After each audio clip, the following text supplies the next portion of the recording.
तो नमस्ते प्रणाम स्वागत बरुआ समन के राइटर केपी राज के चैनल पर। और सब बताइए आप सब कैसन बानी। उम्मीद करते रुआ सब भी बढ़िया होखब, अच्छा होखब। तो रउआ समन खातिर लेके आ गए बनी ठीठ देहाती पारंपरिक भोजपुरी बोल बम के गाना। उम्मीद करते रुआ सबके बेहद पसंद आई।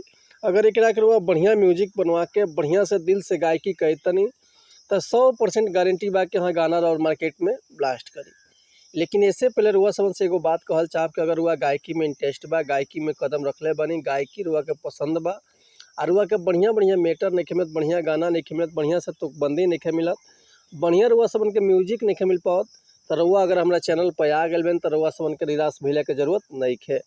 काहे से कि रुआ समन खातिर हम हर एक प्रकार का सॉन्ग लिखिले, हिंदी होके चाहे भोजपुरी होके, चाहे रुआ कोनो भी ट्रैक पर भोजपुरी गाना लिखवा सकिले, वो बिल्कुल उचित चार्ज पर।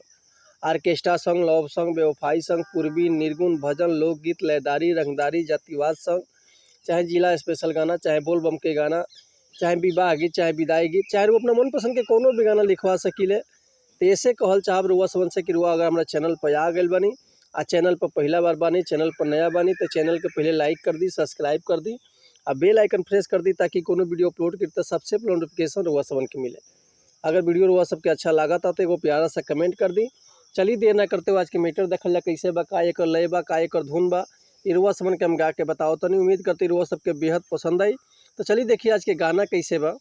एगो भक्त बाबा से कहत रहे कि ये बाबा सुनी ना कि कैसे आई ढारे हो जलावा मनवा भइले बाथोर, हरे कैसे आई ढारे हो जलावा मनवा भइले बाथो,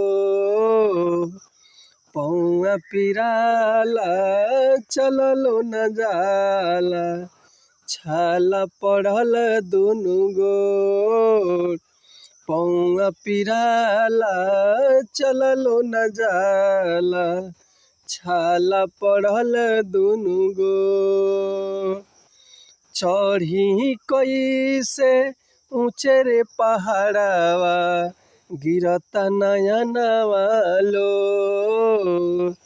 चढ़ी कैसे ऊंचे रे पहाड़ावा गिरता नया नवालो, पौआ पिराला चललो न जाला, छाला पड़ल दुनु गोर, पौआ पिराला चललो न जाला, छाला पड़ल दुनु गोर। तो उम्मीद करते मीटर वह सबके बेहद पसंद आयल होई। अगर ये गाना के फुल लिखवाल चाहतनी तो डिस्क्रिप्शन में हमारा कॉन्टैक्ट नंबर बा, व्हाट्सअप नंबर बा, तो रुआ कॉल कर सकिले, व्हाट्सअप कर सकिले, रुआ के बिल्कुल उचित चार्ज पर फुल गाना मिल जाए। एक और बात रुआ सबसे कहल चाहब कि अगर हमारा गाँव में कोनो मिस्टेक होता तो भैया क्षमा चाहतनी। ऐसे कि हम गायक ना ही रुआ समन के खाली बता सकिले, समझा सकिले। तब मिलत है नेक्स्ट वीडियो में कुछ नया गाना, कुछ नया धुन, कुछ नया कंपोजिशन लेके। तब तक ले रुआ सबसे अनुमति चाहतनी। अगर रुआ कोनो भी तरह के म्यूजिक भी बनवाल चाहते हैं तो बेहिचक कॉल या व्हाट्सअप कर सकतनी।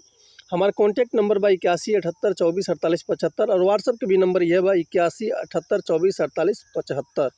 तब मिलत है नेक्स्ट वीडियो में। तब तक के लिए सब सहमति चाहब। नमस्कार, प्रणाम, जय हिंद, जय भारत, जय भोजपुरी समाज, हर हर महादेव, जय शिव शंभु, जय माता दी।